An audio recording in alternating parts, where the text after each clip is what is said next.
Hello I welcome to my YouTube channel study with Bhaskar.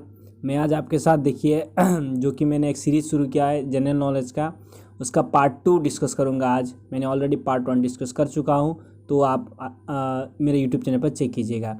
देखिए मैं यहाँ पे आपका जीके के जो important multiple choice question provide करता हूँ। तो चलिए वीडियो को शुरू करते। First question, who rot Ramcharitmanas. Ramcharitmanas किसने लिखा था?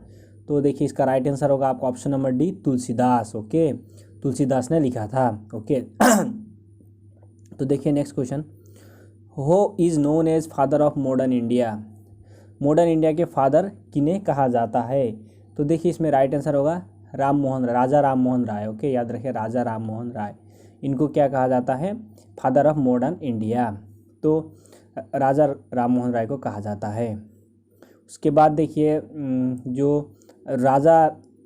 राम मोहन राय को राजा उपाधि किसने दी थी? अकबर द्वितीय ने दी थी। याद रखिएगा अकबर द्वितीय ने दी थी। ओके, अकबर द्वितीय।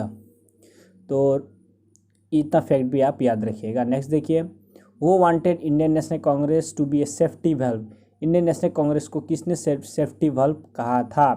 तो देखिए इसका राइट आंसर होगा option number D. Okay, Surendranath Banerjee ने। याद रखिएगा ऑप्शन नंबर ए होगा, ए ओ ह्यूम। याद रखिए ए ओ ह्यूम ने कहा था। Okay, option number A is the right answer. देखिए जो आपका जो इंडियन नेशनल कांग्रेस है, ओके, इंडियन नेशनल कांग्रेस का जो कि एस्टेब्लिशमेंट कब हुआ था? 1885 को। याद रखिए 1885। और इसके जो कि फाउंडर कौन थे? Allan Octavian Hume. Okay, A O Hume. और इसके जो कि फर्स्ट प्रेसिडेंट कौन थे? सुरेंद्रनाथ बनर्जी। और इसका जो एस्टेब्लिशमेंट कहाँ पे हुआ था?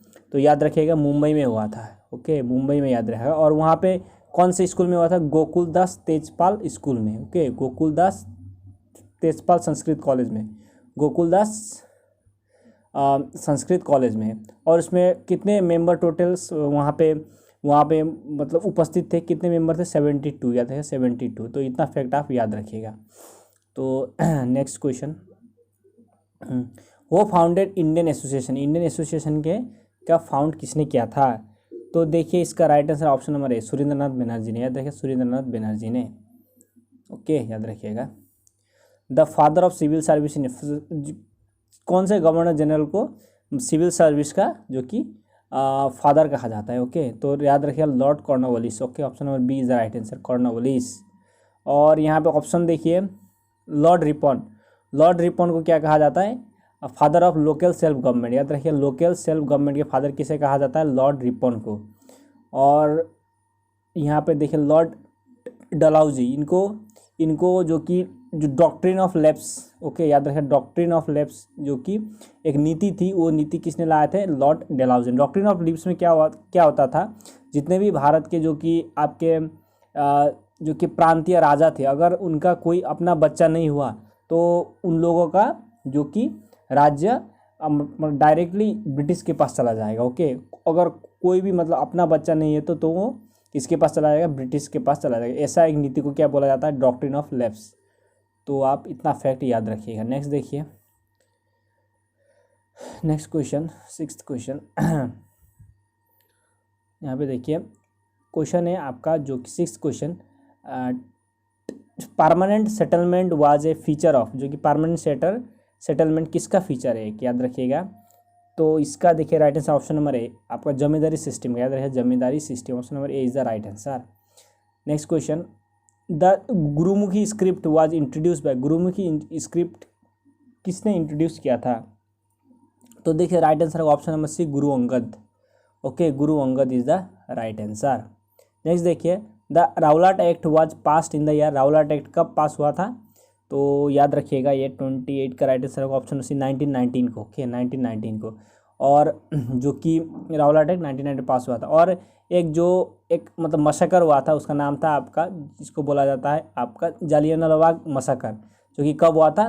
13 अप्रैल 1919 को। याद है 13 अप्रैल 1919 को। ये क्यों हुआ था? क्योंकि जो राउलाट एक्ट के विरोध को लेकर ये जो कि मैसेकर हुआ था। याद रखिए जालियनवाला मैसेकर 13 अप्रैल 1919 याद रखिएगा। उसके बाद देखिए 9th क्वेश्चन, जो चंद्रगुप्त मौर्य डिफीटेड, चंद्रगुप्त मौर्य ने किसको परास्त किया था? तो देखिए ऑप्शन नंबर सी, सेलूकस को। याद रखिए सेलूकस को। Option number C is the right answer. Next question, Supreme Court in India was establish by, तो 10th का देखिए जो कि राइट आंसर होगा Supreme Court of India establish by, तो बी 1774, याद रखिए 1774। ओके, तो जो अभी हमारे भारत के सुप्रीम कोर्ट के चीफ जस्टिस कौन है? बोबड़े। ओके, एएस बोबड़े, याद रखिएगा बोबड़े। नेक्स्ट देखिए, फ़कीर मोहन सेनापति is the famous literary of, फ़कीर मोहन सेनापति कौन से भाषा के मतलब एक लिटरेरी थे, मतलब वो किताब लिखते थे। तो 11th का राइट आंसर होगा आपका जो कि है बी। ओके, उड़िया भाषा के थे, याद रखिए उड़िया भाषा के। उसके बाद देखिए आपका 12 question, the first radio program in India was broadcast by, first radio program कब ब्रॉडकास्ट हुआ था? तो आप याद रखिएगा बी। ओके, 1923 को, याद रखिए 1923 को। On June 1975 which Indian president declares state emergency, किन्होंने मतलब स्टेट इमरजेंसी घोषित किया था 1975 में, कौन से प्रेसिडेंट ने? तो देखिए इसका जो कि राइट आंसर होगा यहाँ पे देखिए राइट आंसर होगा फ़खरुद्दीन अली अहमद। यही थे प्रेसिडेंट जब मतलब जो देश में आपातकाल घोषित किया गया था। ओके, जब भारत देश में इमरजेंसी घोषित किया गया था। और तब प्राइम मिनिस्टर कौन थे? इंदिरा गांधी, याद रखिए इंदिरा गांधी। और आप आर्टिकल याद रखिएगा, ओके, इंडियन कॉन्स्टिट्यूशन में जो कि नेशनल इमरजेंसी का आर्टिकल कौन है? 352। ओके, और जो कि स्टेट इमरजेंसी का क्या है? 356, याद रखिएगा 356 स्टेट इमरजेंसी। और फाइनेंशियल इमरजेंसी का कौन सा है? 360, याद रखिएगा 360 फाइनेंशियल इमरजेंसी का है। और देखिए जो कि 356 जो कि स्टेट इमरजेंसी तो बहुत बार इम्पोज हो चुका है। और 352 जो कि नेशनल इमरजेंसी अब तक 3 बार इम्पोज हुआ, याद रखिए 3 बार। ओके, अब तक 3 बार इम्पोज हुआ है। और जो कि फाइनेंशियल इमरजेंसी आज तक इम्पोज नहीं हुआ है, याद रखिएगा फाइनेंशियल इमरजेंसी भारत में अभी तक जो कि इम्पोज नहीं हुआ है। 360 याद रखिएगा फाइनेंशियल इमरजेंसी, 352 नेशनल इमरजेंसी और 356 स्टेट इमरजेंसी। इतना फैक्ट आप याद रखिए। In India the first state to institute a human rights commission is, कौन से स्टेट में सबसे पहले ह्यूमन राइट्स कमीशन का गठन हुआ था? तो देखिए इसका जो कि राइट आंसर होगा option number C West Bengal, याद रखिएगा वेस्ट बंगाल। वेस्ट बंगाल की सीएम का नाम क्या है? ममता बनर्जी। ओके, याद रखिएगा। Which is the highest literate state of India, Bharat के कौन से सबसे ज़्यादा लिटरेट स्टेट है? तो देखिए आपका राइट आंसर होगा इसका केरला, याद रखिएगा Kerala. Option number A is the right answer. What is the name of China's news agency, China की जो कि न्यूज एजेंसी का नाम कौन सा है? याद रखिएगा। तो देखिए आपका जो कि राइट आंसर होगा ऑप्शन नंबर ए, जो कि हाँ राइट आंसर होगा ऑप्शन नंबर ए,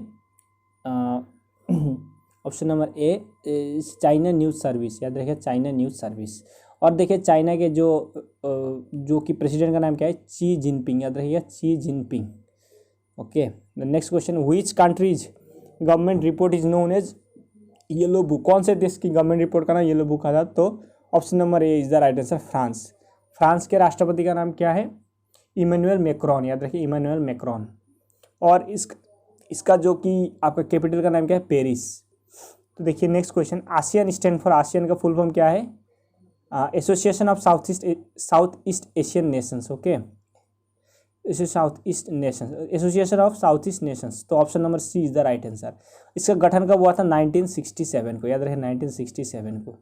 ओके, और इसका हेडक्वार्टर का है ये इसका हेडक्वार्टर है मनीला में। ओके, मनीला फिलीपींस, याद रखिए मनीला के फिलीपींस में इसका हेडक्वार्टर है। तो देखिए 19th question, which of the following countries is not a member of G7, कौन सा कंट्री G7 का मेंबर नहीं है?